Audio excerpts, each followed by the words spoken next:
आणि एक महत्त्वाची बातमी समोर येते। भाजपा शिवसेनेमध्ये फोडाफोडीचं राजकारण टोकाला गेलंय। अंबरनाथमध्ये भाजपला शिवसेनेचं जोरदार प्रत्युत्तर बघायला मिळतंय। भाजप अल्पसंख्याक महिला अध्यक्षांसह शेकडो भाजप महिला पदाधिकाऱ्यांनी शिवसेनेमध्ये प्रवेश केलाय।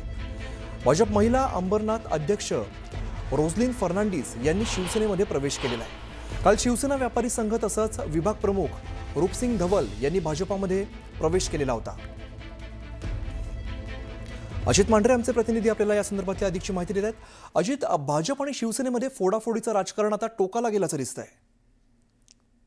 नक्कीच ज्या पद्धतीनं शिवसेना आणि भाजपमध्ये पक्षांतर्गत पक्षप्रवेश जे ते सुरू होते ते मध्ये कुठेतरी थांबले होते, पण काल या सगळ्या मध्ये रूपसिंग दल यांचा जे शिवसेनेचे युवा प्रमुख आणि व्यापारी संघाचे जे प्रमुख आहेत त्यांचा भाजपने प्रवेश केला, स्वतः रवींद्र चव्हाण यांच्या उपस्थितीने प्रवेश केला।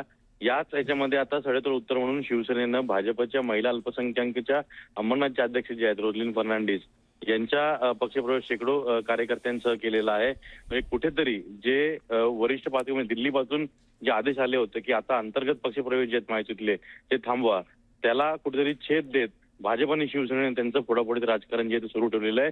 काल भाजपनं प्रवेश केला होता, तर आज शिवसेनेनं भाजपला प्रत्युत्तर देत सडेतोड उत्तर देत मोठ्या प्रमाणात पक्षप्रवेश जो तो महिलांचा केलेला आहे। एवढंच नाही तर ज्या महिलांनी पक्षप्रवेश केलेला आहे त्यांनी थेट भाजपच्या अंबरनाथचे जे नेतृत्व आहे त्यांच्यावरती टीका केली की त्यांनी कोणत्याही परिस्थितीमध्ये अल्पसंख्याकांचा मान राखला नाही, त्यांना नेहमी अपमानास्पद वागणूक दिली आणि या सर्व गोष्टीला कंटाळून आम्ही शिवसेनेत प्रवेश करत आहोत अशा पद्धतीचं त्यांनी वक्तव्य केल्याने आता ही निवडणूक जी अंबरनाथ नगर परिषदेची ही भाजप पक्ष फोडाफोडीवरून थेट आता व्यक्तिगत आरोप प्रत्यारोपांवरती येऊन पोहोचलेली आहे।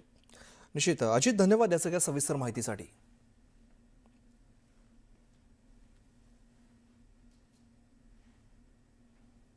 बुलेटिनमध्ये आता घेऊया बातम्यांचा वेगवान आढावा।